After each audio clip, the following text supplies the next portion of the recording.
17 বছর বাইরে থাকার পরেও 17 মিনিটের অধিক সময় যে বক্তব্য তিনি দিয়েছেন, সেই বক্তব্য তিনি কোনো বিদ্বেষ ছড়াননি, কোনো হিংসা ছড়াননি। হাসরের ময়দানেই কিন্তু সেই বিচার হবে, কে জান্নাতে যাবে কে জাহান্নামে যাবে। যারা এই যে জান্নাত জাহান্নামের কথা বলে মানুষকে বিভ্রান্ত করার চেষ্টা করছে, আমি মনে করি এটাকে ধর্মকে অপব্যবহার করার একটা প্রক্রিয়া।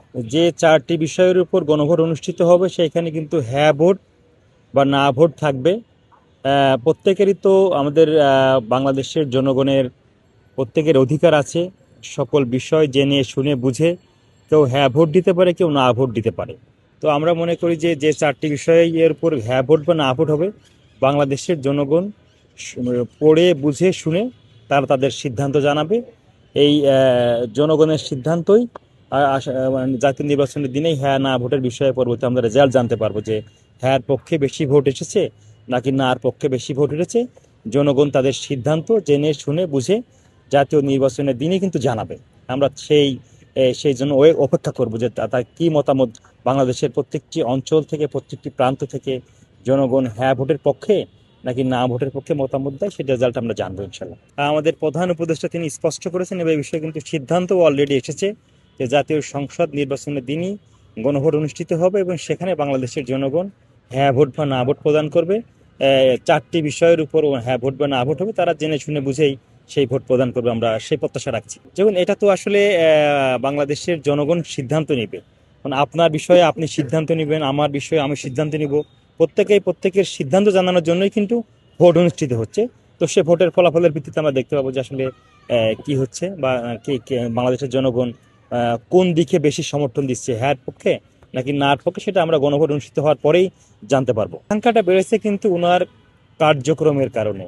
তারেক রহমান তার বক্তব্যে, তার কথায়, তার কার্যক্রমে সাধারণ মানুষকে আশ্বস্ত করতে সমর্থ হয়েছে যে না, আমি যে পরিকল্পনা নিয়ে এসেছি। উনি 300 ফিটে যে বক্তব্য দিয়েছেন, দীর্ঘ 17 বছর বাইরে থাকার পরেও 17 মিনিটের অধিক সময় যে বক্তব্য তিনি দিয়েছেন, সেই বক্তব্য তিনি কোনো বিদ্বেষ ছড়াননি, কোনো হিংসা ছড়াননি। সেই বক্তব্য তিনি বাংলাদেশ কি করে বিনির্মাণ করা যায়, বাংলাদেশের মানুষকে নিয়ে কি করে পরিকল্পিতভাবে আগানো যায়, সেই বিষয়ে তারেক রহমান বক্তব্য দিয়েছেন এবং সাধারণ মানুষ সেই বক্তব্যটাকে খুবই পজিটিভলি নিয়েছে এবং এজন্যই নতুন করে তার প্রতি মানুষের আকাঙ্ক্ষা বেড়েছে, বিএনপির প্রতি মানুষের আগ্রহ বেড়েছে এবং এই কাজের মাধ্যমেই বিএনপি জনগণের হৃদয়ের মণিকোঠায় ঠাঁই করে নেবে বলে আমরা সেই প্রত্যাশা রাখি এবং তারেক রহমানও তার কাজের মাধ্যমে বাংলাদেশের প্রত্যেকটি নাগরিকের হৃদয় স্থান করে নেবেন, আমরা সেই প্রত্যাশা রাখছি। ইসলাম ধর্মে কিন্তু সকল কিছুই সুস্পষ্ট করে বর্ণনা করা আছে।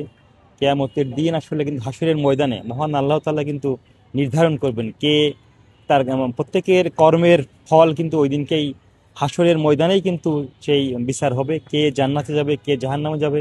স্বয়ং সৃষ্টিকর্তা প্রত্যেকের কার্যক্রম, প্রত্যেকের কাজ, আমার কাজকে বিবেচনা করে আপনার কাজকে বিবেচনা করে ওই দিনই কিন্তু নির্ধারিত হবে। কিন্তু আগে থেকেই যারা এই যে জান্নাত জাহান্নামের কথা বলে মানুষকে বিভ্রান্ত করার চেষ্টা করছে, আমি মনে করি এটাকে ধর্মকে অপব্যবহার করার একটা প্রক্রিয়া।